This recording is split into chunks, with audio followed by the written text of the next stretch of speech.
Audio clear है? Comment वाला section लाइए।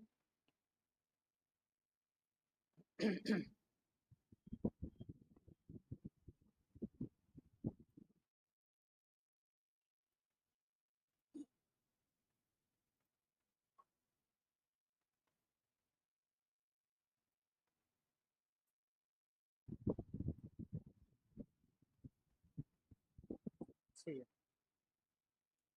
चलिए तो सभी को गुड आफ्टरनून।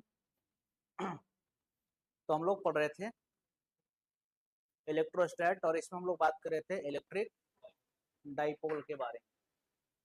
और इलेक्ट्रिक डाइपोल के कारण हम लोग इलेक्ट्रिक फील्ड इंटेंसिटी को निकालना सीख रहे थे, जिसमें एक्सिस पर निकालना हम लोग सीख गए थे और इक्वेटर पर भी निकालना सीख गए थे। ठीक है, आप लोग आज पहला क्लास है क्या? नहीं, पीछे। और आपका? अच्छा, आप क्लास किए हैं इससे पहले? अच्छा, ठीक।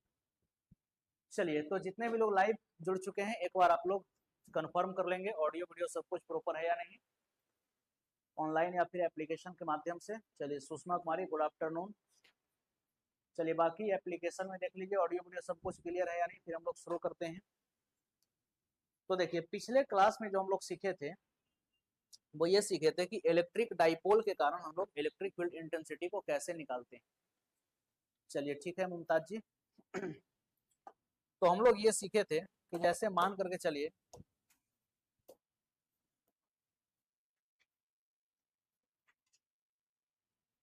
कि हमारे पास एक डाइपोल है, इस पर इधर चार्ज है माइनस क्यू और इस पर इधर चार्ज जो है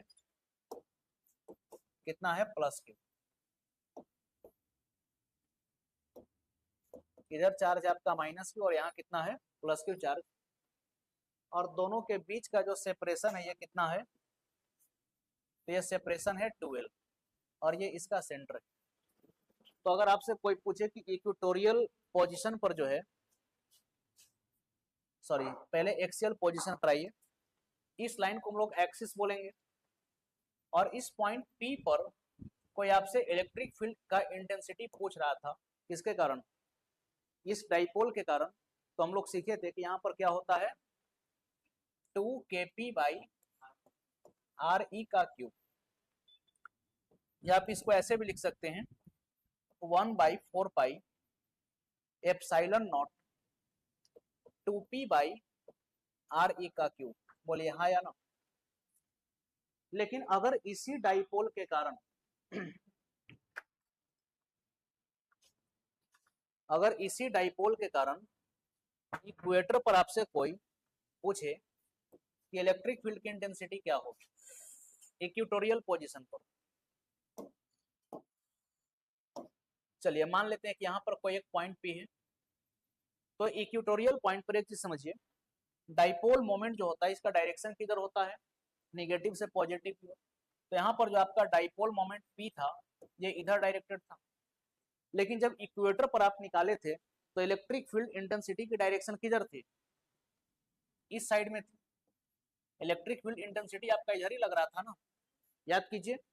और ये कितना था, तो ये था आपका Kp बाई आर ई का क्यूब। आप इसको चाहें तो ऐसे भी बोल सकते हैं कि इलेक्ट्रिक फील्ड का इंटेंसिटी जो है ये हो जाएगा 1/4 pi epsilon not T upon R E का क्यूब।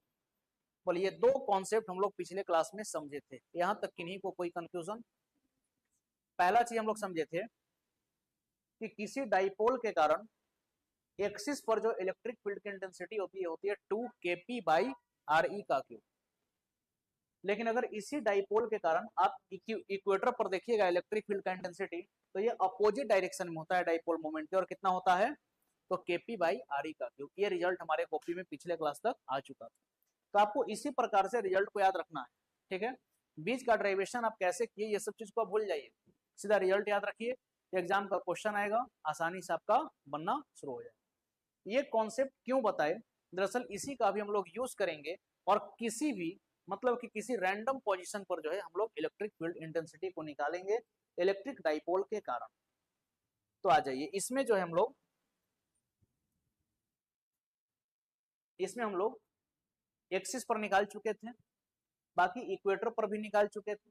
अब तीसरा कंडीशन जो हमारा बनता है वो ये है electric field due to an electric dipole at position r theta, यानी कि स्थिति आर थीटा पर विद्युत द्विध्रुव के कारण ई क्षेत्र यानी कि विद्युत क्षेत्र की तीव्रता आपको निकालना है। तो सपोज कीजिए कि यहाँ पर कोई एक पॉइंट है, इसको आप समझ लीजिए कि यहाँ पर क्या है, आपका कोई एक पॉइंट है P। यहाँ पर कौन सा पॉइंट है, P।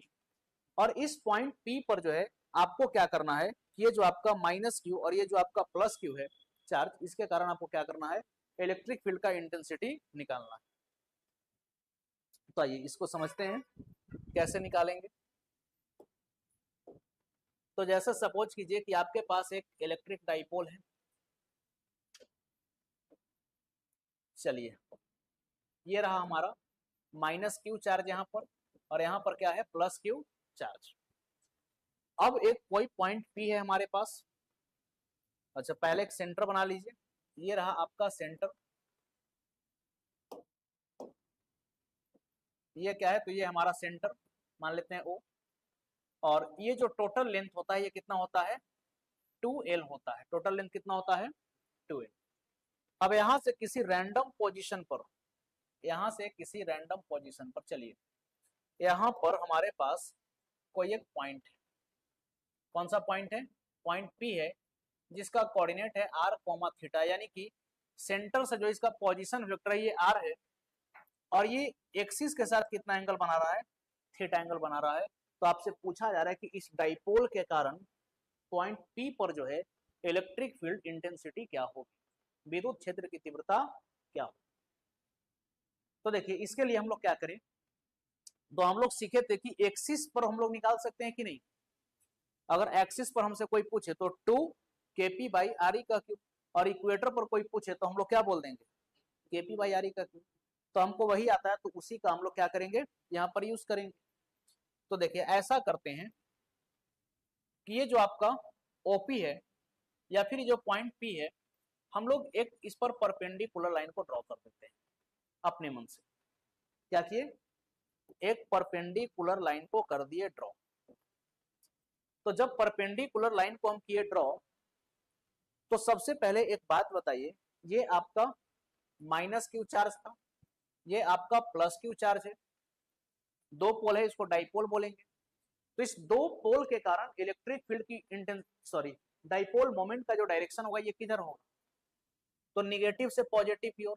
तो बताइए ये आपका डाइपोल मोमेंट क्या इधर डायरेक्टेड है, डाइपोल मोमेंट बताइए इधर आपका डायरेक्टेड है। डाइपोल मोमेंट का डायरेक्शन निगेटिव से किधर होगा, पॉजिटिव चार्ज की। इसमें किन्हीं को कोई कंफ्यूजन। अब जरा सोचिए कि डाइपोल मोमेंट अगर आपका इधर है और ये एंगल आपका थीटा है, तो इसको आप कंपोनेंट में ब्रेक कर सकते हैं, P cos थीटा और P sin थीटा में। तो अगर इधर इसका कंपोनेंट निकालिएगा तो इधर आपका कंपोनेंट क्या आ जाएगा, P cos थीटा, और इस डायरेक्शन में देखिएगा तब आपका कंपोनेंट क्या आ जाएगा, P sin थीटा। बोलिए यहां तक बात आया समझ में, कंपोनेंट में इसको ब्रेक कर दिए। अब यहां से भूल जाइए, अब इस डाइपोल मोमेंट को भूल जाइए। अब सोचिए कि डाइपोल मोमेंट आपका इधर डायरेक्टेड है और निकालना भी आपको इधर ही है, तो P cos थीटा के रेस्पेक्ट में ये जो आपका लाइन है, ये बताइए एक्सिस के जैसा बन गया कि नहीं। तो एक्सिस के कारण हम लोग निकालना जानते हैं। तो देखिए मान लीजिए कि पॉइंट P पर जो एक इलेक्ट्रिक फील्ड इंटेंसिटी आया, ये किसके कारण आया, इसको ER से रिप्रेजेंट कर दी, ये किसके कारण है, P cos थीटा के कारण। तो देखिए यहां पर आप लिख सकते हैं electric field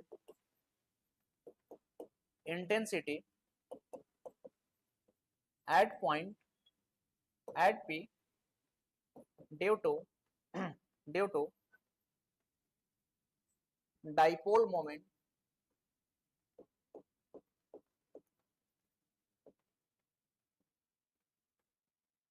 due to dipole moment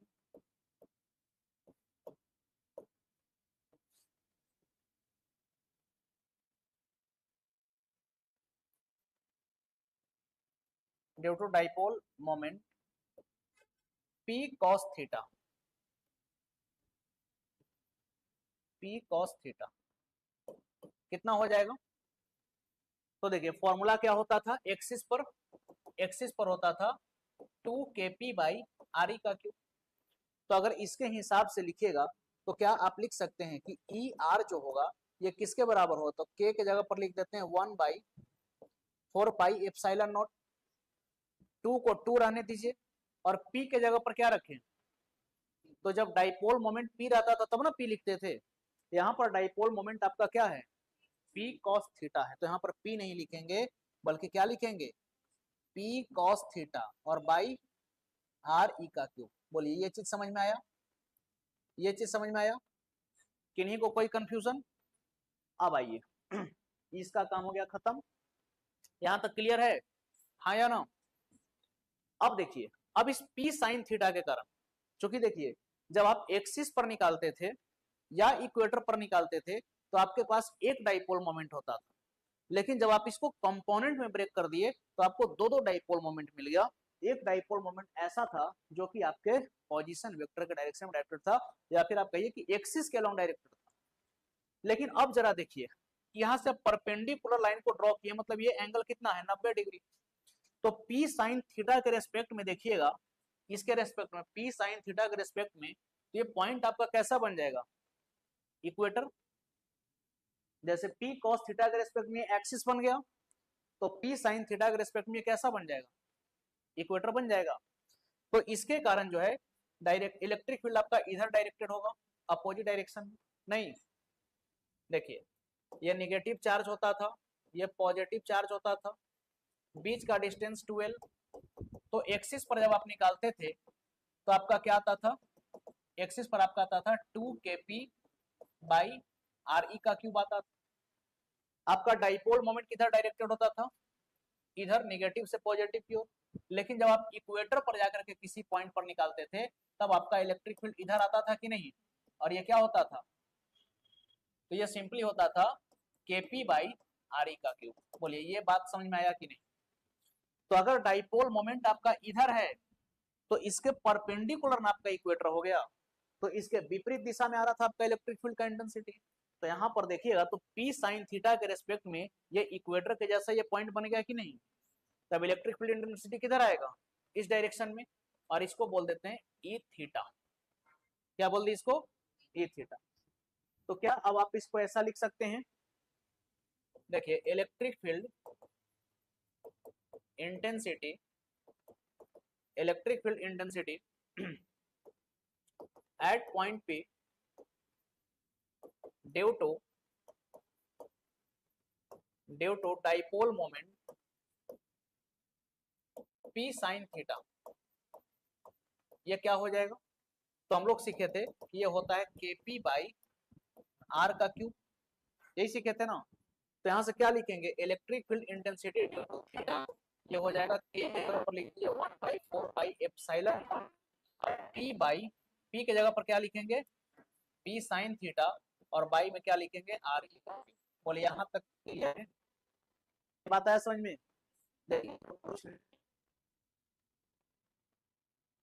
पूछ दिया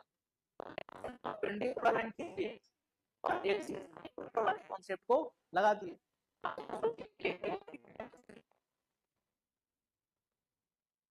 किधर जाएगा, तो आप बोलेंगे कि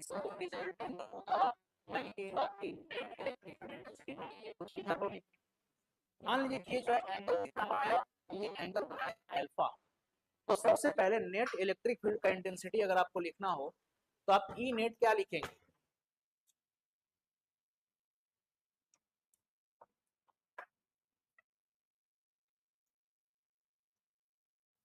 चलिए ई नेट क्या लिखेंगे, under root of E r का स्क्वायर प्लस ई थीटा का स्क्वायर, यही लिखेंगे ना, ठीक। तो यहां से आप इसको लिखेंगे तो ये आपका नेट इलेक्ट्रिक फील्ड का इंटेंसिटी क्या आ जाएगा, तो अंडर रूट ऑफ, पहले देखिए ई आर के कारण क्या है, तो 1/4 pi epsilon naught 2p cos theta by r का क्यूब का करेंगे स्क्वायर, और प्लस यहां पर क्या करेंगे, तो 1/4 pi epsilon naught P sine theta by R E का क्यूब का होल स्क्वायर। यहां से जरा सोचिए तो कॉमन क्या निकल जाएगा, तो यहां से कॉमन आपका निकल जाएगा 1/4 पाई 1/4 पाई एप्सिलॉन नॉट, और आपका क्या निकल जाएगा common, P by r cube निकल जाएगा। तो अंदर में ये क्या बचेगा, अंडर रूट ऑफ, ये हो जाएगा आपका 4 cos स्क्वायर थीटा और प्लस इधर क्या हो जाएगा साइन स्क्वायर थीटा। बोलिए हाँ या ना।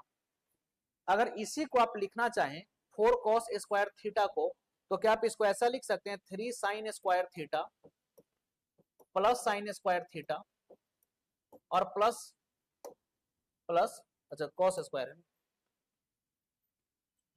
इसको आप क्या लिख सकते हैं, देखिए 3 cos square theta plus cos square theta और प्लस साइन स्क्वायर थीटा, ऐसा लिखा जा सकता है। बोलिए हाँ या ना। और जब ऐसा लिखिएगा तो ये sine square theta plus cos square theta क्या हो जाएगा 1 हो जाएगा। तो आपका जो नेट इलेक्ट्रिक फील्ड इंटेंसिटी आ गया ये कितने के बराबर आ गया, तो देखिए 1/4 pi epsilon naught P upon r का क्यूब, और ये अंडर रूट में क्या रहेगा 3 cos स्क्वायर थीटा प्लस में 1, यही रिजल्ट होगा ना।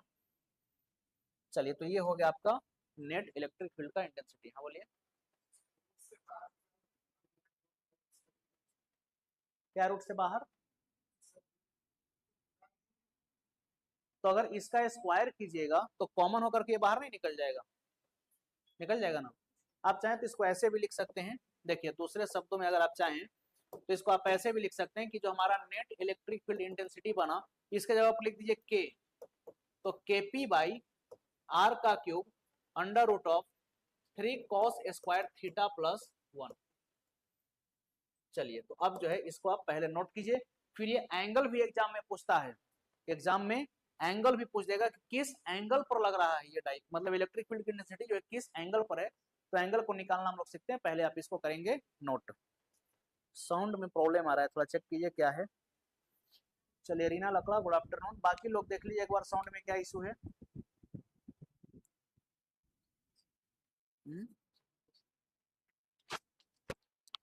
ये बंद नहीं ना है,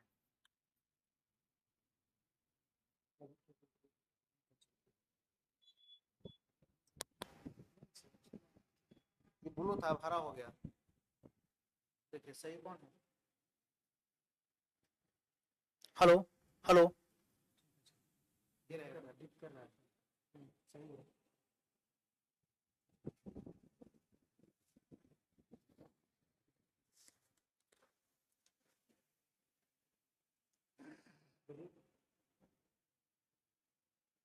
एक बार आप लोग थोड़ा सा कंफर्म कर लीजिएगा आवाज क्लियर है या नहीं। चलिए अनु कुमारी गुड आफ्टरनून। चलिए सुषमा कुमारी बता रहे हैं कभी कभी क्लियर नहीं आता है, अब आएगा, कभी कभी क्लियर नहीं आता है, अभी ठीक है। चलिए अब ठीक रहेगा। रेशमा टेटे, चलिए अब ठीक है। पहले इसको नोट कीजिए फिर एंगल भी हम लोग निकालते हैं।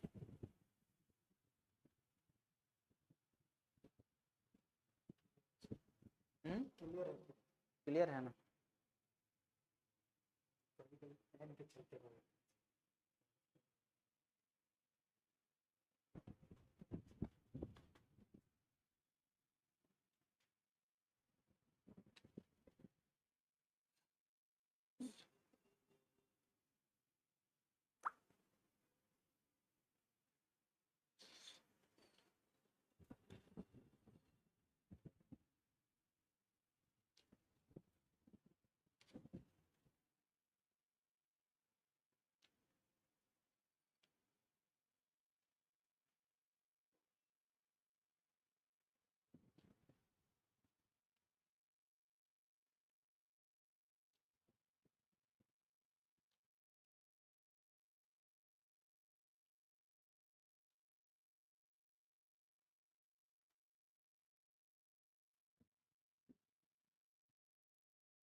लास्ट में जब ये चैप्टर आपका फिनिश हो जाएगा तो फिर हम लोग एक प्रीवियस ईयर का ही केवल सेट प्रैक्टिस कर लेंगे, जो कि अभी तो इसमें आपको जो क्वेश्चन मिल रहा है एक्सपेक्टेड क्वेश्चन भी है, प्रीवियस ईयर का भी क्वेश्चन है, लेकिन लास्ट में इसके बाद जो हम लोग प्रैक्टिस करेंगे उसमें सिर्फ प्रीवियस ईयर का ही क्वेश्चन होगा, ठीक ना।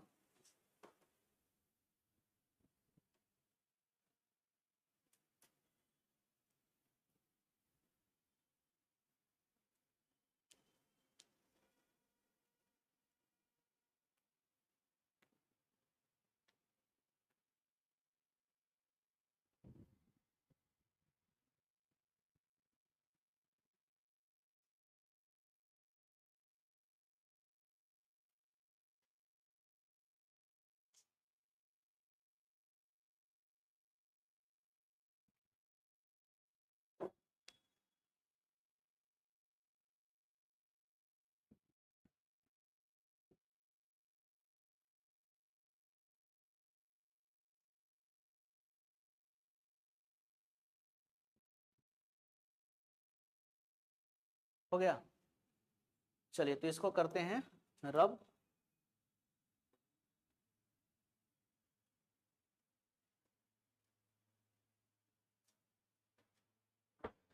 अब देखिए एंगल के लिए हम लोग क्या करेंगे, अगर आपसे ये सवाल पूछ दिया जाए कि एंगल क्या है जिस पर आपका इलेक्ट्रिक फील्ड का इंटेंसिटी एक्ट कर रहा है, तो इस डायग्राम के अकॉर्डिंग बताइए फॉर एंगल, अगर एंगल आपको लिखना हो तो ये एंगल अल्फा जो है, क्या हम ऐसा लिख सकते हैं tan alpha is equal to E theta by E r. tan alpha क्या होगा, परपेंडिकुलर और बेस का रेशियो, तो tan alpha is equal to इसके रेस्पेक्ट में, अगर इस देखिए वेक्टर का एक रूल होता है कि वेक्टर को आप चाहें तो पैरेलल में शिफ्ट करा सकते हैं, पैरेलल में अगर वेक्टर को शिफ्ट कराइएगा तो वेक्टर आपका बदलेगा नहीं, तो हम इस ई थीटा वाले वेक्टर को यहाँ से पैरेलल शिफ्ट करा दिए, तो अल्फा के रेस्पेक्ट में परपेंडिकुलर कौन बन जाएगा, ई थीटा, और बेस आपका क्या रहेगा, ई आर, तो ऐसा लिख सकते हैं। अब आइए ई थीटा कितने के बराबर है, तो 1/4 epsilon naught P sine theta by r का क्यूब डिवाइडेड बाई, आपका ई आर कितने के बराबर है, तो देखिए ई आर जो आपका बराबर है ये 1/4 एप्सिलॉन नॉट और क्या है, तो 2p cos theta by R E का क्यूब, तो यहां से क्या क्या कट सकता है, तो यहां से देखिएगा तो ये 1/4 एप्सिलॉन नॉट आपका कैंसिल हो जाएगा, यहाँ से p से ये p कैंसिल हो जाएगा, आर ई क्यूब से आर ई क्यूब कैंसिल हो जाएगा, तो यहाँ से आपका tan अल्फा क्या बच जाएगा, tan अल्फा क्या हो जाएगा, तो 1/2 और ये sign theta by cos theta tan theta हो जाएगा, तो ये हो गया आपका एंगल।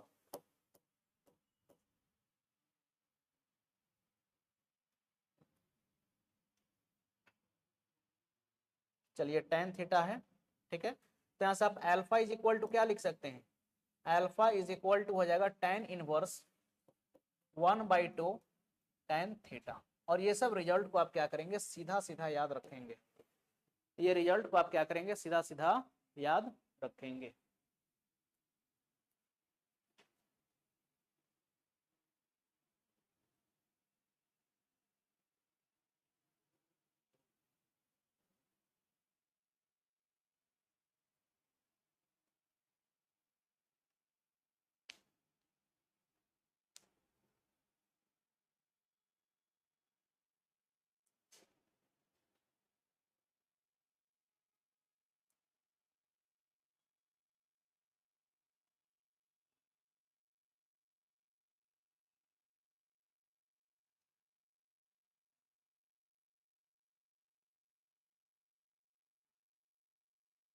हो गया,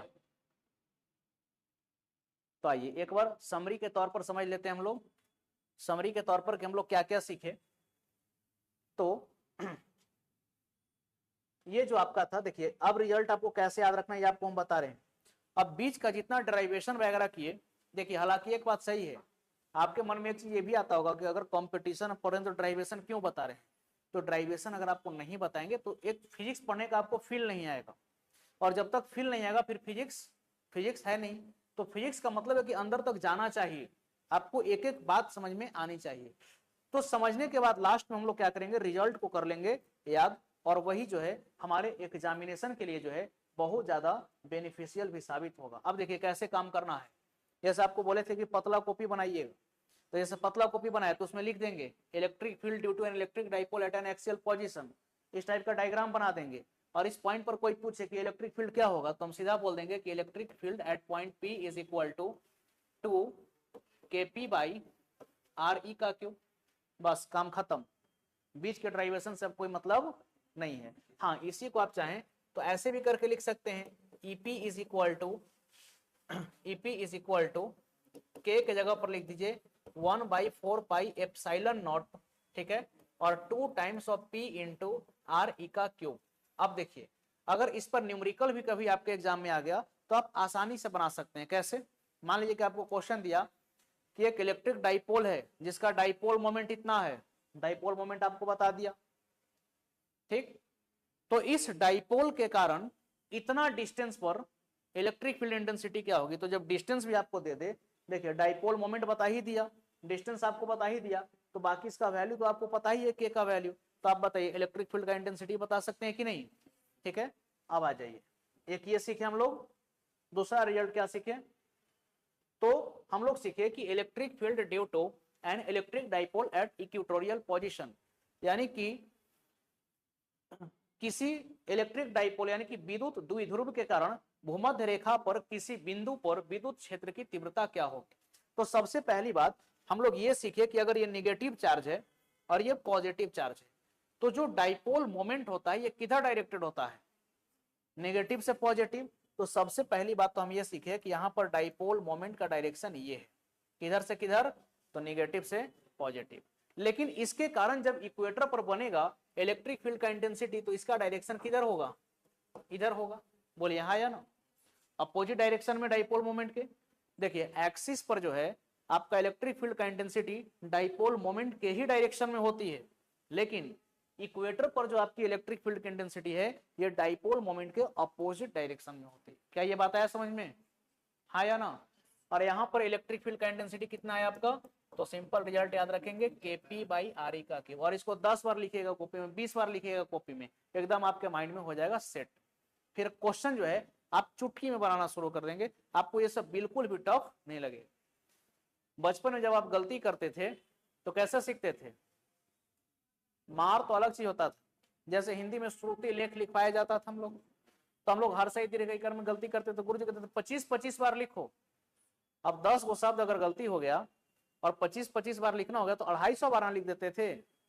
तो 250 बार जब लिख देते थे तो इतना हाथ भी दर्द करता था, और एक ही चीज को लिखते लिखते फिर वो चीज सेट हो जाता है, फिर दोबारा हम उसमें गलती नहीं करते। तो इसीलिए जो है आपको ये सब लिखना है। कभी भी रिजल्ट टाइम में बैठिए तो 1-2 बार इसको ड्राइव कर लीजिए, ठीक है, रिजल्ट को। और बाकी रिजल्ट आप याद रखिए। आप चाहें तो इसको ऐसे भी लिख सकते हैं, इलेक्ट्रिक फील्ड का इंटेंसिटी हो जाएगा 1/4 pi epsilon naught P upon RE का क्यूब, P अपॉन RE का क्यूब। क्लियर है? तीसरा कॉन्सेप्ट जो आप सीखे, तीसरा कॉन्सेप्ट आपका ये था electric field due to an electric dipole at position R theta, यानी कि किसी डाइपोल के कारण, इलेक्ट्रिक डाइपोल यानी किसी विद्युत द्विध्रुव के कारण किसी रैंडम स्थिति पर विद्युत क्षेत्र की तीव्रता क्या होगी, ये आपसे पूछी गई। तो आपका रिजल्ट क्या आया? तो आप क्या किए थे इसके लिए? आप बोले थे कि यहां पर अगर ये माइनस चार्ज है, ये प्लस चार्ज है, तो डाइपोल मोमेंट तो इधर डायरेक्टेड है, डाइपोल मोमेंट का डायरेक्शन तो इधर है। लेकिन हम लोग एक्सिस और इक्वेटर के कारण निकालना सीख गए हैं, तो हम लोग झट से क्या कर दिए कि यहां पर बना दिए एक परपेंडिकुलर लाइन, किसके? इस पोजीशन वेक्टर के परपेंडिकुलर बना दिए। ये एंगल थीटा था तो इधर कंपोनेंट आ गया P cos थीटा और इधर कंपोनेंट आ गया P sin थीटा। तो P cos थीटा के रेस्पेक्ट में, P cos थीटा के रेस्पेक्ट में ये पॉइंट P कैसा हो गया? एक्सिस के जैसा हो गया। तो यहां पर हम लोग एक्सिस वाले कॉन्सेप्ट को लगा दिए। लेकिन इस P sin थीटा के रेस्पेक्ट में देखिएगा तो ये पॉइंट P जो है आपका इक्वेटर हो गया। तो इसके लिए हम लोग इक्वेटर वाले कॉन्सेप्ट को लगा दिए। तो खैर जो भी इसका जो नेट इलेक्ट्रिक फील्ड आया ये कितना आया? तो ये आया KP बाई RE का cube under root of 3 cos square theta plus 1। यही रिजल्ट आया ना। इसी को अगर आप चाहें तो ऐसे भी लिख सकते हैं कि जो नेट इलेक्ट्रिक फील्ड इंटेंसिटी हो जाएगी ये 1/4 pi epsilon naught P upon R का cube under root of 3 cos square theta plus 1। ठीक, फिर एंगल यहां पर एंगल भी पूछा गया, किस एंगल पर। जैसे देखिए अगर एक्सिस के अलोंग पूछे डाइपोल के कारण इलेक्ट्रिक फील्ड, तो 0 डिग्री के एंगल पर है। इक्वेटर पर पूछता है तब कितने डिग्री का एंगल पर, 90 डिग्री का एंगल पर। आ रहा है बात समझ में, इक्वेटर पर 90 डिग्री, एक्सिस में 0 डिग्री। लेकिन आपसे पूछे किसी रैंडम पोजीशन पर बताइए कि ये अल्फा क्या है, तो हम लोग सीखे ना, यहाँ पर अल्फा जो है ये क्या आया, इधर लिख देते हैं, अल्फा क्या आया, तो tan इनवर्स 1/2 tan, tan क्या था, थीटा, tan थीटा। और ये थीटा क्या है, तो थीटा ये एंगल था किसके रेस्पेक्ट में, इस पोजीशन वेक्टर का हॉरिजॉन्टल के रेस्पेक्ट में ये एंगल था। आई बात समझ में। ये 3 कॉन्सेप्ट हम लोग सीखे और आपको इस प्रकार से समरी टाइप से इसको याद रखना है। बीच का डेरिवेशन से कोई मतलब नहीं है, लेकिन डेरिवेशन किए तो उसके दौरान भी हम लोग बहुत बात को सीखे कि आखिर हम लोग काम कैसे करते हैं। चलिए, तो इसके बाद कुछ और भी इसमें टर्म सीखना है, तो आगे हेडिंग लगाइएगा, आगे हेडिंग लगाइएगा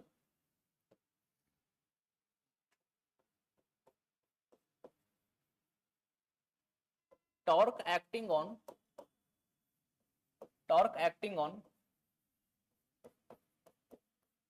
electric dipole when placed in uniform electric field. देखिए कंसेप्ट क्या है, torque acting on electric dipole when placed in uniform electric field. लिखिए विद्युत द्विध्रुव पर लगने वाली, विद्युत द्विध्रुव पर लगने वाली बल आघूर्णन की मान, विद्युत द्विध्रुव पर लगने वाली बल आघूर्णन की मान यदि वह एक समान विद्युत क्षेत्र में रखी गई हो, यदि वह एक समान विद्युत क्षेत्र में रखी गई हो, यदि वह एक समान विद्युत क्षेत्र में रखी गई। अब देखिए इसका कहने का क्या मतलब है, तो आप समझिए कि हमारे पास इलेक्ट्रिक फील्ड इधर डायरेक्टेड है, क्या है, इलेक्ट्रिक फील्ड आपका इधर डायरेक्टेड है। ये कैसा इलेक्ट्रिक फील्ड है, तो आप समझिए कि इलेक्ट्रिक फील्ड जो है बिल्कुल यूनिफॉर्म सा है। कैसा इलेक्ट्रिक फील्ड है, चलिए हमारा इलेक्ट्रिक फील्ड का डायरेक्शन है,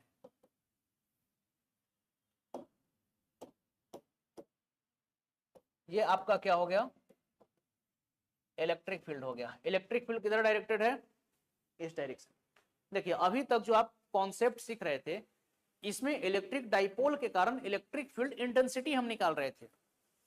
यहां पर डाइपोल के पास कोई भी इलेक्ट्रिक फील्ड नहीं था, लेकिन अब जो हमारा डाइपोल है उसको हम कहां रख दिए, इलेक्ट्रिक फील्ड में रख दिए, तो इस पर एक टॉर्क जनरेट होगा। क्या जनरेट होगा, टॉर्क। अब बहुत लोग तो मन में चलो कि टॉर्क क्या होता है, बल आघूर्णन।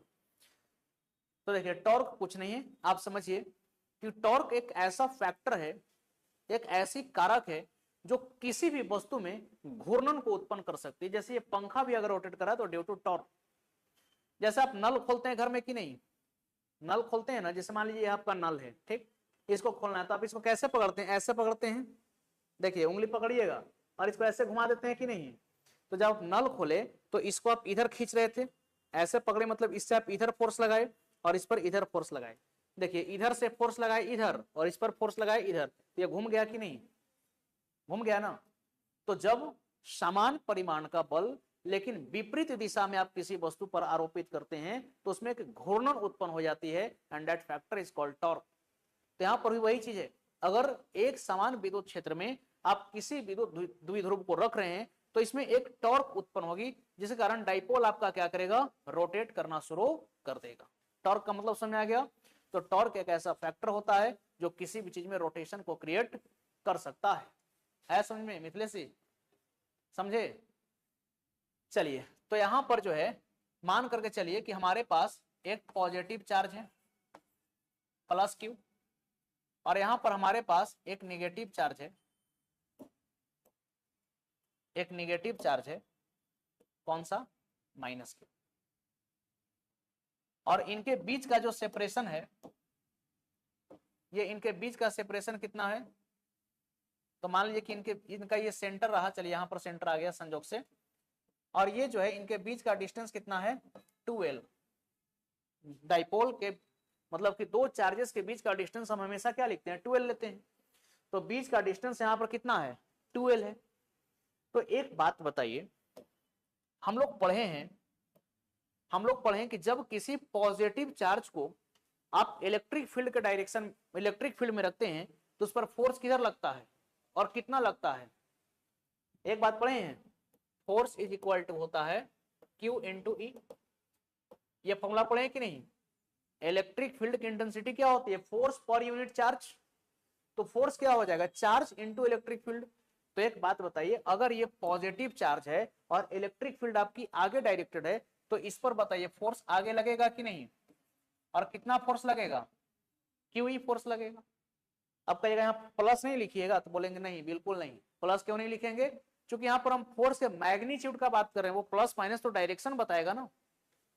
अब आइए यहां पर जो चार्ज है आपका, तो इस पर किधर फोर्स लगेगा, इस पर किधर फोर्स लगेगा, तो आप खट से कहेंगे कि इस पर जो है फोर्स लगेगा इधर, और कितना फोर्स लगेगा तो क्यू ई फोर्स लगेगा। कोई कंफ्यूजन, क्लियर हुआ यहां तक। तो जरा सोचिए कि इस पर फोर्स लग रहा है आगे और इस पर फोर्स लग रहा है पीछे, इस चार्ज पर फोर्स लगा आगे और इस पर फोर्स लगा पीछे, तो फिर तो वही बात ना हो गया कि एक पर फोर्स लगाए आगे और एक पर फोर्स लगाए पीछे, तो ये क्या करेगा रोटेट करेगा।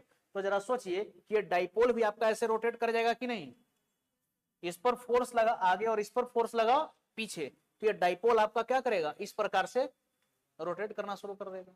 और जब ये रोटेट करना शुरू कर देगा तो हम क्या बोलेंगे कि इस पर टॉर्क लग रहा है, क्या लग रहा है टॉर्क लग रहा है। और चलिए टॉर्क का एक बेसिक सा फॉर्मूला आप बचपन में पढ़े होंगे कि टॉर्क कैसे निकालते हैं, तो फोर्स इंटू परपेंडिकुलर डिस्टेंस। जैसे ये दरवाजा है ठीक, तो दरवाजा में ये जो आपका हैंडल यहां पर दिया हुआ है पकड़ने के लिए, आखिर यहां पर क्यों दिया हुआ है, तो आप यहां पर लगाए फोर्स और इसका परपेंडिकुलर डिस्टेंस ये रहा, तो जब यहां पर परपेंडिकुलर डिस्टेंस के रिस्पेक्ट में आप फोर्स लगाते हैं तो ये क्या करता है रोटेट करता है। तो चलिए इसमें किसी एक को हम एक्सिस ऑफ रोटेशन मान लेते हैं। अब यहां से एक चीज समझिए, देखिए यहां से हम एक परपेंडिकुलर लाइन को ड्रॉ कर देते हैं,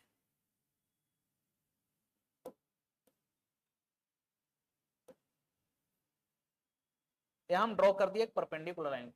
अब जरा सोचिए अगर ये एंगल हमारा इलेक्ट्रिक फील्ड के साथ थीटा बन रहा था, इलेक्ट्रिक फील्ड के साथ ये कितना है थीटा है, तो क्या ये भी थीटा होगा, बोलिए हाँ या नो।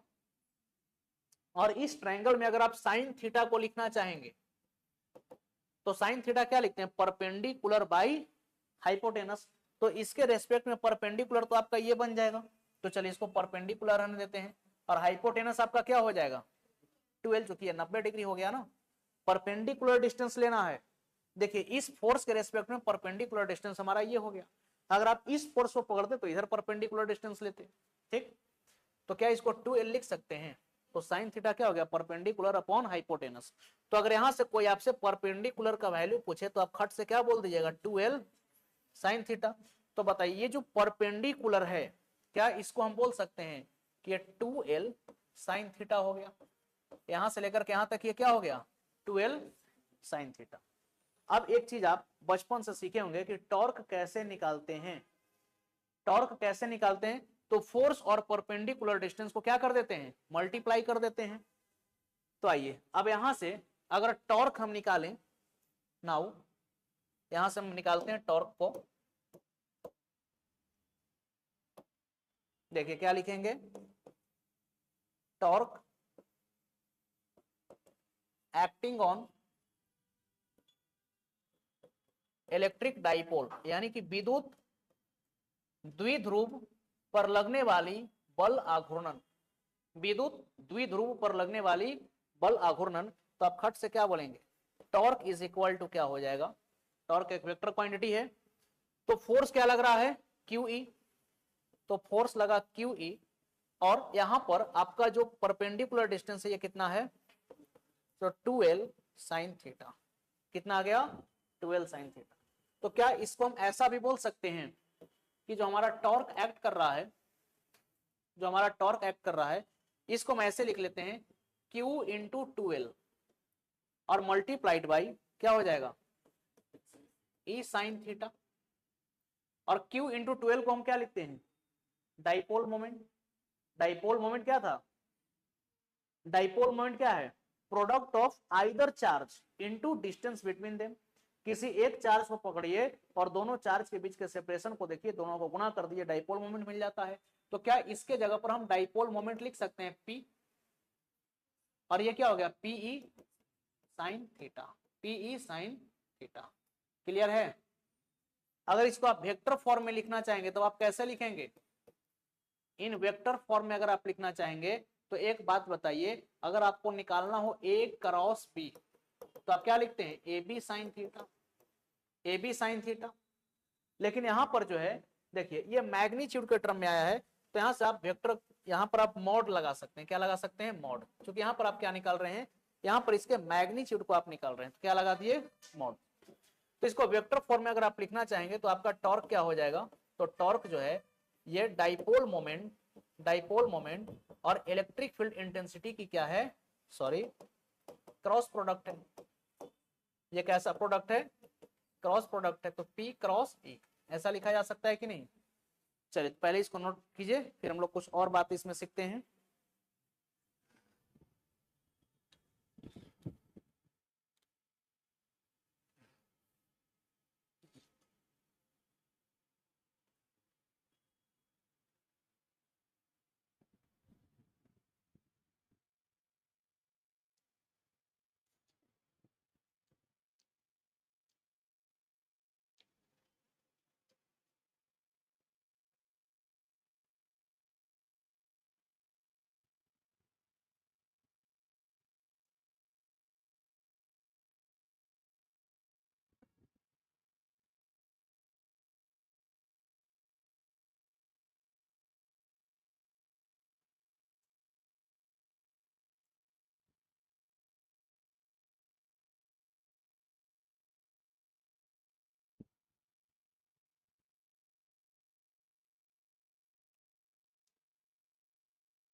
हाँ बोलिए।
हो गया। अब आइए यहां से कुछ और बात समझेंगे हम लोग नोट में। तो देखिए हम लोग यहां से क्या क्या समझे, तो नोट में कुछ पॉइंट लिखिएगा। जैसे हम लोग एक चीज तो सीख लिए, एक चीज क्या सीख लिए कि टॉर्क जो हमारा होगा यह क्या होगा, तो PE साइन थीटा होगा। टॉर्क हमारा क्या होगा PE साइन थीटा, ये सीखे हम लोग। अब इसको याद रखिएगा, क्या याद रखना है, अगर आपसे कोई पूछे कि इलेक्ट्रिक फील्ड में अगर कोई डाइपोल रखा हुआ है तब उस पर टॉर्क कितना लगेगा, तो PE साइन थीटा। P क्या है आपका डाइपोल मोमेंट, E क्या है इलेक्ट्रिक फील्ड की इंटेंसिटी, और एंगल, ये एंगल किसके बीच लेते हैं, तो डाइपोल और इलेक्ट्रिक फील्ड इंटेंसिटी के बीच की, इलेक्ट्रिक फील्ड इंटेंसिटी के बीच। तो नोट में लिखिएगा सबसे पहला बात। अच्छा एक बात बताइए, ये जो अरेंजमेंट आप देख रहे हैं, ये जो डाइपोल है इस पर जितना आगे फोर्स लग रहा है उतना ही फोर्स पीछे लग रहा है कि नहीं। तो अगर आपसे कोई पूछे कि किसी इलेक्ट्रिक फील्ड में किसी डाइपोल पर जो लगने वाला नेट फोर्स होता है वो क्या होता है, क्या होता है बराबर, तो नेट फोर्स आपका 0 हो जाएगा, होगा कि नहीं। तो पहला पॉइंट लिखिएगा net force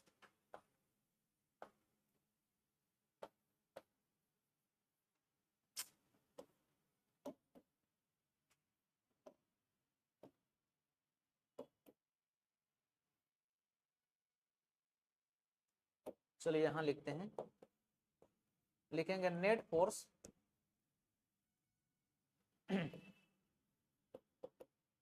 acting on dipole is 0 when placed in when placed in uniform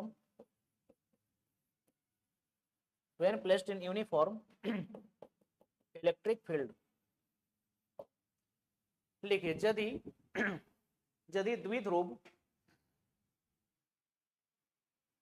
यदि द्विध्रुव एक समान विद्युत क्षेत्र में रखी गई हो, यदि द्विध्रुव एक समान विद्युत क्षेत्र में रखी गई हो, तब इस पर लगने वाली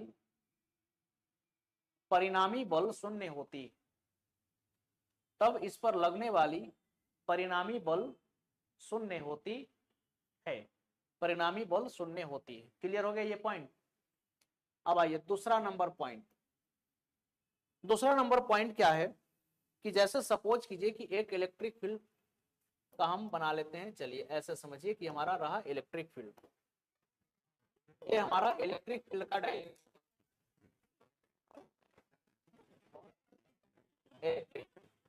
इसमें अगर किसी इलेक्ट्रिक डाइपोल को हम रखें, देखिए इसमें जो है हम इलेक्ट्रिक डाइपोल को रख दिए इस प्रकार से, ये माइनस क्यू चार्ज है और ये प्लस क्यू चार्ज है, ठीक, ये माइनस क्यू चार्ज था और ये कैसा चार्ज है, प्लस क्यू चार्ज। तो जब कोई भी डाइपोल इलेक्ट्रिक फील्ड में रखा होगा, बिल्कुल इलेक्ट्रिक फील्ड के पैरेलल, जब कोई डाइपोल विद्युत क्षेत्र के समानांतर रखी गई हो, तब बताइए तो यहां पर एंगल कितना बनेगा, एंगल कितना बनेगा यहाँ पर 0 डिग्री। तो यहां पर आपका थीटा कितना हो गया, तो सबसे पहले तो हो गया 0 डिग्री, ठीक। अब यहां पर आइए साइन 0 का वैल्यू 0, ये टॉर्क भी क्या हो जाएगा 0, यानी कि हम बोलेंगे, क्या बोलेंगे कि when theta is equal to 0 degree, तब जो आपका टॉर्क होगा, ये हो जाएगा 0, मिनिमम होगा, टॉर्क क्या होगा मिनिमम, और ये किसके बराबर हो जाएगा, when theta is equal to 0 degree then torque will be minimum, और ये टॉर्क कितना होगा 0 हो जाएगा। बट अब जरा सोचिए, अगर इसको थोड़ा सा आप इस प्रकार से डिस्प्लेस करा दीजिए, अब जो है हम क्या किए, ये जो हमारा डाइपोल मोमेंट था इसको हम रोटेट करा दिए, कैसे रोटेट करा दिए, तो ये जो हमारा प्लस क्यू चार्ज था इसको हम इधर कर दिए और ये जो माइनस क्यू चार्ज था इसको इधर कर दिए, मतलब कि ये 0 डिग्री पर रखा हुआ तो है, लेकिन इसको डिस्प्लेस करा दीजिए फोर्स लगा करके इसको आप बैलेंस, इसके बैलेंस को बिगाड़ दीजिए। तो जब फोर्स इस पर लगाएंगे और इसको हम बैलेंस, अगर इसके बैलेंस को हम बिगाड़ेंगे, तब ये फिर से किधर जाना चाहेगा, ऊपर, और ये किधर आना चाहेगा, नीचे। तो ये फिर से अपने इक्विलिब्रियम को मेंटेन कर लेगा क्या, बोलिए। जब डाइपोल में क्या हो कि 0 डिग्री का एंगल बन रहा हो डाइपोल का इलेक्ट्रिक फील्ड के साथ, तब तो टॉर्क आपका मिनिमम होगा, और कितना होगा 0। लेकिन अगर इक्विलिब्रियम की बात करी जाए तो इसको थोड़ा सा डिस्टर्ब कीजिए। अगर कोई पूछे कि कैसा इक्विलिब्रियम है, तो देखिए इक्विलिब्रियम 2 टाइप्स का होता है, एक स्टेबल इक्विलिब्रियम और दूसरा अनस्टेबल इक्विलिब्रियम। तब इस कंडीशन में इसको हम क्या करेंगे, डिस्टर्ब करेंगे, और डिस्टर्ब करने के बाद अगर ये वापस से अपने इनिशियल पोजीशन में आ जाता है, तो हम बोलेंगे कि इसका इक्विलिब्रियम कैसा है, स्टेबल है। और अगर नहीं आया अपने वापस इनिशियल पोजीशन में, तब हम बोलेंगे कि इक्विलिब्रियम कैसा है, अनस्टेबल है। तो यहाँ पर अपने इनिशियल पोजीशन में लौटेगा कि नहीं, लौट जाएगा। तो कैसा इक्विलिब्रियम, स्टेबल इक्विलिब्रियम, ठीक है। When theta is equal to 0 degree, then torque will be minimum, but it remains in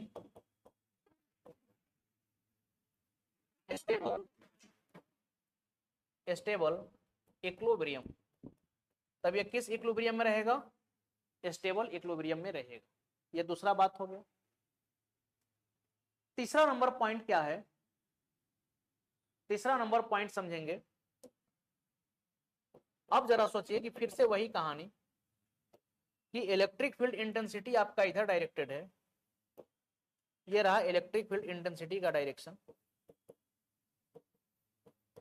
और यहां पर जो है अब जो आप डाइपोल को रखे हैं, इस डाइपोल का पॉजिटिव चार्ज इस बार इधर है और नेगेटिव चार्ज इस बार इधर है। तब जरा बताइए तो बीच का एंगल कितना होगा, बीच का एंगल, इस पॉजिटिव चार्ज को इलेक्ट्रिक फील्ड के विपरीत दिशा में आप रख दिए ना। देखिए इसको हम क्या किए, घुमाए, तो पहले इसको 0 डिग्री पर लाए, अब इसको और पूरी तरह से घुमा के पलट दिए, तो अब ये कितना डिग्री का एंगल बनाएगा, 180 डिग्री। तो यहां पर थीटा कितना हो गया, 180 डिग्री। कोई कंफ्यूजन? अब बताइए साइन 180 का मान क्या होता है, साइन 180 0 होता है। तो फिर से हम बोलेंगे कि देखिए when theta is equal to 180 degree, जब आपका कोण कितना हो, 180 डिग्री का हो, तब यहां पर भी टॉर्क क्या होगा, then torque will be minimum. तब आपकी टॉर्क क्या होगी, मिनिमम होगी, कम से कम होगी। और टॉर्क कितना होगा, तो 0 हो जाएगा। टॉर्क कितने के बराबर, 0 के बराबर। लेकिन अब एक चीज समझिए, अब इसको हम क्या करते हैं कि डिस्प्लेस कराते हैं। अब इसको हम ऐसे डिस्प्लेस करा दिए, ठीक है, मतलब कि पॉजिटिव चार्ज को हम कर दिए यहां पर और नेगेटिव चार्ज को ले आए इधर, यानी कि इसको इस प्रकार से हम क्या किए, इस प्रकार से हम इसको करा दिए स्लाइड। यानी कि इक्विलिब्रियम के पोजीशन में पहले था, ठीक, लेकिन अब इसको थोड़ा सा हम क्या किए, डिस्टर्ब किए।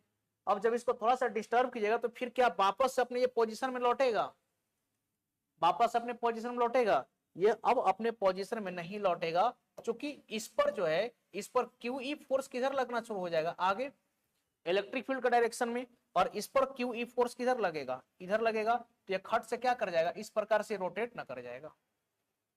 तो इसका इक्विलिब्रियम क्या हो गया, अनस्टेबल हो गया। तो हम बोलेंगे कि when theta is equal to 180 degree, then torque will be minimum, और टॉर्क कितना होगा, 0, बट it remains in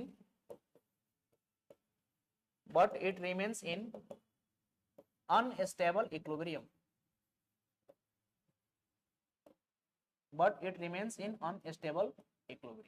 लेकिन अब ये कैसा इक्विलिब्रियम में रहेगा, ये अनस्टेबल इक्विलिब्रियम में रहेगा। क्लियर हुआ ये बात, कोई कंफ्यूजन? अब आइए चौथा नंबर पॉइंट। देखिए ये सब जितना बात आपको बतला रहे हैं, ये सारे नोट वाले पॉइंट आपके एक एक प्रश्न बन जाते हैं एग्जामिनेशन, ठीक है।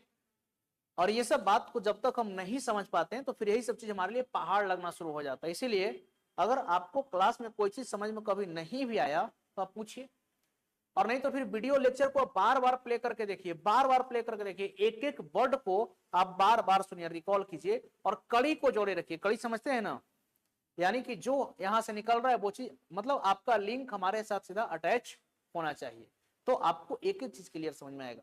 और नहीं तो फिर जहां पता चला 3 कौवे बच गया सर, अभी तक नहीं छोड़े हैं, ठीक है, 12 अनानास खाने के लिए सोच रहे थे, तो फिर जो है आप इस चीजों को नहीं पकड़ पाएंगे। तो लिंक बनाना सबसे इंपॉर्टेंट चीज है, ठीक है। और जिसमें आप लिंक बनाना सीख गए, यानी कि कनेक्टिविटी अगर आपकी कंटिन्यू चल रही है, तो फिर एक एक वर्ड आपको समझ में आना शुरू हो जाएगा। अब आइए एक चीज और समझिए, टॉर्क हम लोग सीखे कि टॉर्क क्या होता है। तो PE साइन थीटा होता है।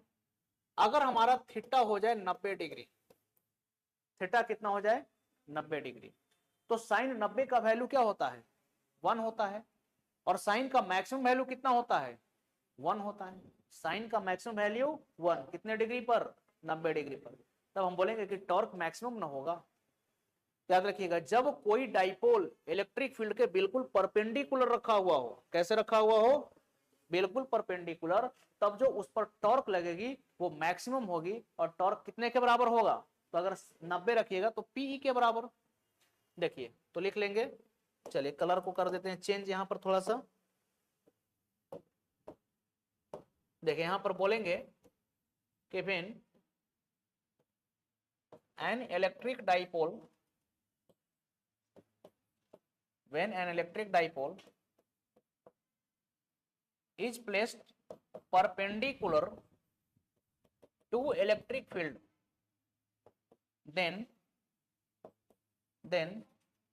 torque will be maximum. लिखिए, यदि विद्युत द्विध्रुव, लिख लीजिए अगर हिंदी में लिखना है तो, यदि विद्युत द्विध्रुव विद्युत क्षेत्र के, यदि विद्युत द्विध्रुव विद्युत क्षेत्र के लंबवत रखी गई हो, लंबवत रखी गई हो, तब उस पर लगने वाली बल आघूर्णन की मान, तब उस पर लगने वाली बल आघूर्णन की मान अधिकतम होगी, तब उस पर लगने वाली बल आघूर्णन की मान अधिकतम होगी। और कितना होगा, तो देखिए आप क्या लिखेंगे, torque is equal to P साइन 90 डिग्री, कितना साइन 90 डिग्री लिखेंगे, और साइन 90 कितना होता है 1 होता है, तो आपका टॉर्क कितने के बराबर हो गया पीई के बराबर। चलिए तो ये टॉर्क वाला कॉन्सेप्ट बताइए समझ में आया कि नहीं। अब एक कॉन्सेप्ट इसमें हमारा और रह गया, हमसे पूछता है पोटेंशियल एनर्जी, ठीक है, कि अगर किसी इलेक्ट्रिक फील्ड में कोई इलेक्ट्रिक डाइपोल रखा हुआ है तब उसकी पोटेंशियल एनर्जी क्या होगी, यानी कि स्थितिज ऊर्जा का मान पूछता है। तो इस कॉन्सेप्ट को हम लोग अगले क्लास में डिस्कस कर लेंगे, ठीक है। Thank you to all of you, have a nice day.